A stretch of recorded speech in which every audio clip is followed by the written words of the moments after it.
Assalamualaikum warahmatullahi wabarakatuh. Salam sejahtera bagi kita semua dan semoga berbahagia. Yang terhormat Ibu Ratna Dewi Ambarwati, Sarjana Pendidikan Guru, selaku Guru Bahasa Indonesia kelas 11 MIPA 1, dan teman-teman saya yang saya banggakan. Sebagai pembukaan, saya ada sedikit pantun nih. Pergi ke pasar membeli tirai, rapat dengan teman memberi opini. Sebelum ceramah saya mulai, jangan tinggalkan saya sendiri di sini. Sebelumnya, marilah kita panjatkan puji syukur kehadirat Allah Subhanahu wa Ta'ala yang telah melimpahkan rahmat dan hidayahnya kepada kita semua, sehingga kita dapat merasakan kenikmatan berupa kesehatan hingga saat ini. Shalawat serta salam semoga selalu tercurahkan kepada junjungan kita Nabi besar Muhammad Sallallahu Alaihi Wasallam. Amin, amin ya rabbal alamin. Ngomong-ngomong, tahu nggak nih apa yang mau saya bahas? Ya, sesuai judul, saya akan membahas keutamaan dari membaca Al-Quran. Sebelumnya, kita perlu tahu, apa sih itu Al-Quran? Al-Quran adalah kalam Allah yang diturunkan kepada Nabi Muhammad SAW melalui perantara malaikat Jibril dan disampaikan kepada umat manusia untuk dijadikan pedoman hidup. Al-Quran terdiri dari 30 juz, 114 surat, dan 6.236 ayat. Kira-kira pengen tahu nggak nih sejarah turunnya Al-Quran? Pasti pengen tahu dong. Melalui malaikat Jibril, Al-Quran sebagai wahyu diturunkan oleh Allah kepada Nabi Muhammad SAW yang saat itu tengah bertempat di Jabal Nur, Gua Hira. Saat itu Rasulullah berusia 40 tahun, 6 bulan, 8 hari menurut tahun Komariah. Awal turunnya Al-Quran ini diawali dengan 5 ayat pertama dari surat Al-Alaq. Peristiwa inilah yang disebut dengan peristiwa nuzulul Quran. Lalu seberapa penting dan utamakah ibadah membaca Al-Quran ini? Bagi kaum muslimin muslimat, membaca Al-Quran sangatlah penting dan merupakan ibadah yang sangat dianjurkan oleh Allah Subhanahu wa Ta'ala. Mengapa Allah sangat menganjurkan?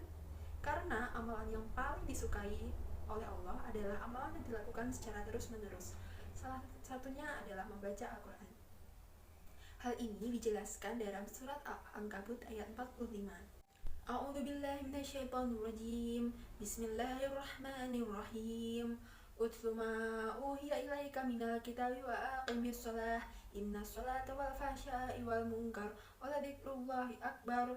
Wallahu ya'lamu ma tasna'un. Artinya, bacalah kitab Al-Quran yang telah diwahyukan kepadamu Muhammad dan laksanakanlah sholat. Sungguhnya sholat itu mencegah dari perbuatan keji dan mungkar.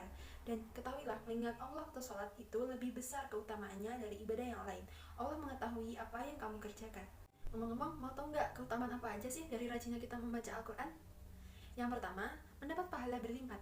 Rasulullah SAW bersabda, barang siapa yang membaca satu huruf dari Al-Quran, maka ia akan mendapat satu kebaikan, dan dari satu kebaikan itu berlipat menjadi 10 kebaikan.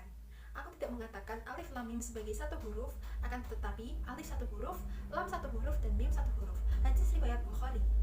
Yang kedua, derajatnya diangkat. Yang ketiga, mendapatkan ketenangan hati. Dan yang keempat, mendapat pertolongan Allah SWT di hari kiamat. Dan yang kelima, dapat membantu orang tua kita di akhirat. Dan masih banyak lagi. Tapi dibalik semua itu, kita sebagai manusia pasti tidak lepas dari godaan syaitan untuk tidak beristiqomah dalam beribadah kepada Allah Subhanahu wa Ta'ala. Mau tahu? Berikut saya beri tips agar konsisten membaca Al-Quran. Yang pertama, pelajari dan ketahui tentang manfaat dan keutamaan dari membaca Al-Quran. Dan yang kedua, buat komitmen pada diri sendiri. Dan yang ketiga, mencari teman yang tujuannya sama. Yang keempat, bergabung dengan komunitas pecinta Al-Quran. Dan yang kelima, mencintai Al-Quran dan memiliki hasrat untuk terus mempelajari Al-Quran. Biar tambah semangat membaca Al-Qurannya, saya ada pantun nih. Ke rumah Pak Ustadz membawa kaca, datang ke sana sambil berlari. Al-Qurannya sering dibaca, kalau minggat hati pun berseri. Nah, sudah tahu kan teman-teman, begitu besar dan manfaat dari keutamaan membaca Al-Quran. Jadi, selama kita masih diberi kesempatan, jangan sia-siakan kesempatan ini untuk berlomba-lomba beribadah kepada Allah SWT demi mendapat ridhonya. Karena kunci menuju surga itu tidak susah. Sekian ceramah dari saya, kurang lebihnya mohon maaf dan semoga bermanfaat. Menulis surat pakai pulpen lama. Sampai jumpa, jangan lupain aku ya. Wassalamualaikum warahmatullahi wabarakatuh.